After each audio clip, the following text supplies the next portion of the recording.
Look at this crazy dude. That's a Canadian, but he's not a salty Canadian. That's me. Hi, I'm Edwin. I'm going to be teaching you Pebble development.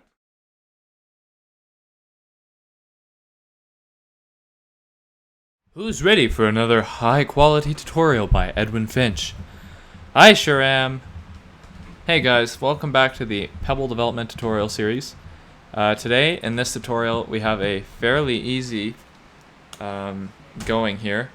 We're just copy-pasting a few things. I'm going to be talking about a bit of stuff, and we'll be on our way to the next tutorial. So we're going to be actually accessing our weather data today. So here's where things actually start to get a bit more exciting. Because we're going to be connecting to the internet, and we're actually not going to be using Open Weather Map. The whole tutorial series I've been saying we're going to be using Open Weather Map. Well, I'm sorry, I didn't lie, but I was just, I guess, planning too far ahead, and I stated the weather API we were going to use before I actually fully had tested. So we're going to be going with Yahoo Weather because its API is much more accurate, I find. I've had a bunch of users complain about Open Weather Map being too inaccurate, or sometimes it just doesn't load, sometimes they have issues. And although there's great libraries for Open Weather Map out there in the Pebble community, we're just going to be using the Yahoo Weather API. So as of time of writing this or filming this tutorial, the Yahoo Weather API works perfectly without an API key. And we're able to actually access it without really having to sign up for anything, which is really nice. But by the time you watch this tutorial, it's possible, it's slim chance, but it's possible they will have taken down this feature. And if that's the case, all you have to do is change the URL I'm going to show you to access it with the API, and we'll be good to go. Okay, so we're going to go into our app.js file to start, and I've got a paste bin ready for you guys. We're going to go straight over to that paste bin, and it should be actually good today. We're going to copy over here, and we're going to go to the weather app. We're going to go and put this above our ready listener, okay? Paste this all above our ready listener. Holy crap, that's a lot of code. Don't worry, we're going to cover it right now. So what's going on here is we have a JavaScript object called image ID, and this image ID object has a ton of different keys and values.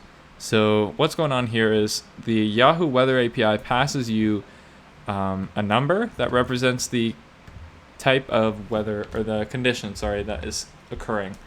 So somebody else has broken it down into these simple values. So it's like clear day is 0, and these will be on the Pebble side as well, so we'll be able to tell the condition on the Pebble side. It's called image ID because usually you put an image with it, but for now we're going to be just putting text on our menu layer in the next tutorial. Hopefully next tutorial. And here is our two actual interesting weather functions. So you can see we're getting a little bit of a warning here, and this is because it's defined but never used, but we are going to be using it soon. So get weather from location.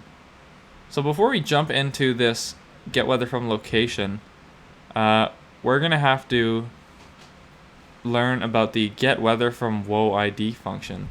So WoID is an ID, so a number that represents a place on Earth. And you use WoIDs to look up locations within Yahoo's weather database. So we're going to be actually fetching the data in the end through a WoID. So up here, that's what this function does. It doesn't actually get the weather from location necessarily. It ends up getting it from a WoID, but this is a convenience function. So what it does here is we have our query. So this is our SQL query that's saying, please look in the WoIDs from the geoplaces where the location name is equal to whatever we put in here. And then it's going to pass that query into our Yahoo API URL. And again, if you are having troubles by the end of this tutorial with fetching the weather data, and you've made sure that you've followed this tutorial through, and it's working for me, but it's not working for you. Are you okay? Yeah, we're all good. Just an emergency in Canada, but we're good. So if it's not working for you, just double check these API URLs. Sorry about that, and make sure that it is calling the right URL. So then what's going on here is we're creating an XML HTTP request. We're not going to go into detail about this because this is a Pebble tutorial series, and if I go into too much detail about this, it will basically become a JavaScript tutorial series. So if you want to look into this more, then you're going to have to look it up yourself, unfortunately. But just to follow, so you open up the request as a GET request. If you don't know what that means, please also Google it. And when the request loads, then check that the ready state is 4, check that the status is 200 so that the request went through successfully, otherwise send or console log an error. And inside, if it is successful, we're going to parse the response as a JSON object using json.parse, and then we're going to check to see the response exists. We're going to get the WOA ID from the many JSON objects that are within the response object, and we're going to console log it and call the getWeather from WOA ID function, which is right here, and we're going to go through this.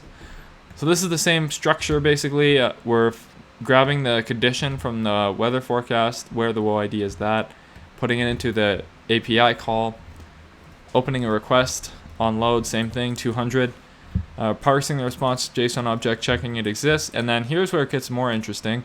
We're actually getting the condition from, again, these nested JSON objects, and we're getting the condition icons from the image ID array. So we're actually we're putting in a key into this array and we're getting a value back.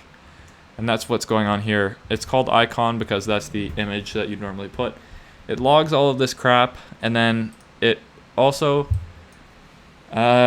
fixes the temperature up. So up here at the very top of the code, we have a variable called use Celsius.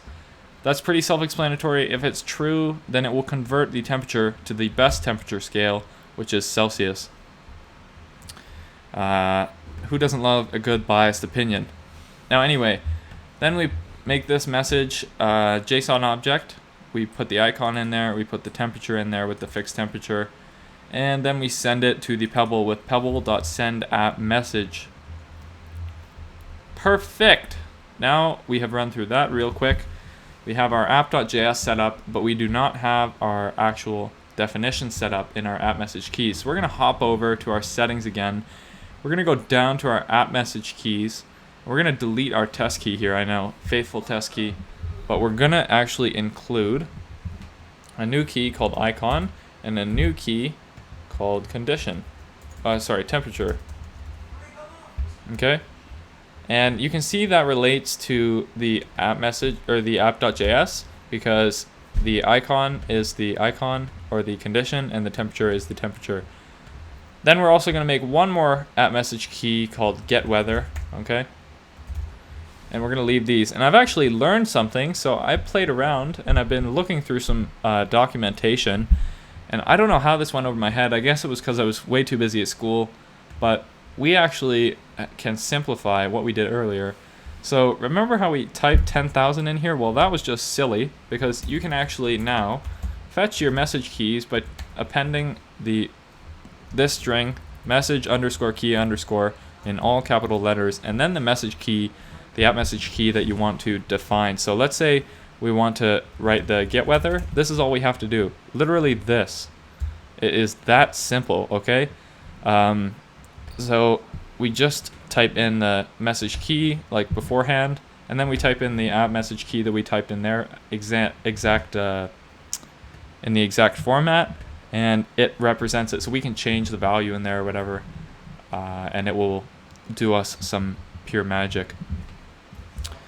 Okay, awesome. So now we've done that, we want to do another thing. We want to actually make it so we can send something from here, from the weather app, and hit the JavaScript so that it actually sends a request for weather. So we're going to go here and we're going to get rid of this original console log line. Well, we're not going to get rid of it, we're going to change it. So it's actually logging the get weather. And we're gonna say get weather with text, okay? And then here, we're not gonna send anything back yet. I'm just gonna comment this out for now, but you guys can keep it if you really want. You're gonna have to change the test key to something else because that doesn't exist. And then what we're gonna do is we're gonna call get weather from location, and we're gonna pass in the payloads get weather member, okay? So that will call this get weather from location, right? And it'll go here. Sorry, it'll go from here to there. And we're gonna go back to our main window.c, and we have one more thing to do.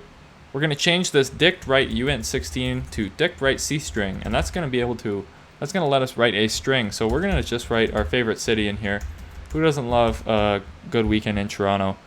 Buy some beaver tails, check out the CN Tower, and yeah.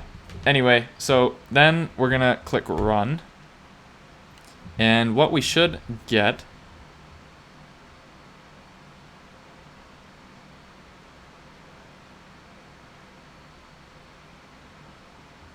is not an error. Okay, great. So we're gonna sorry, we're gonna see when we load up our Pebble app here after the long booting emulator stage that when we click our actual row here, that it's gonna send a message to JavaScript and then say, hey JavaScript, I want you to get the weather, and it has this string along with it called Toronto. And it's gonna send that Toronto string through the weather API. We're gonna check this out here.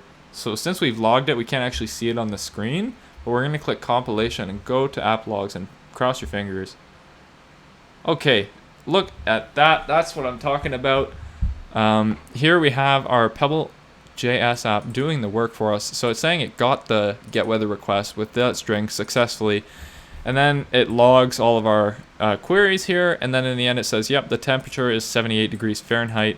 I have no clue what that means, but it sounds pretty good, I guess. And then the icon is 23, which does get changed down to 2, and the temperature gets changed to the right format. Okay, perfect. So we have done that now, and we are done with today's content. So what we've done, guys, is we've added support to fetch weather from the Yahoo Weather API, the temperature and the condition at least, and we have sent a request from the Pebble to get that, and we've sent the actual data back to the Pebble, even though the Pebble doesn't do much with it except for log it. Okay, guys, so I'm not sure how much you guys can play around with this stuff particularly today.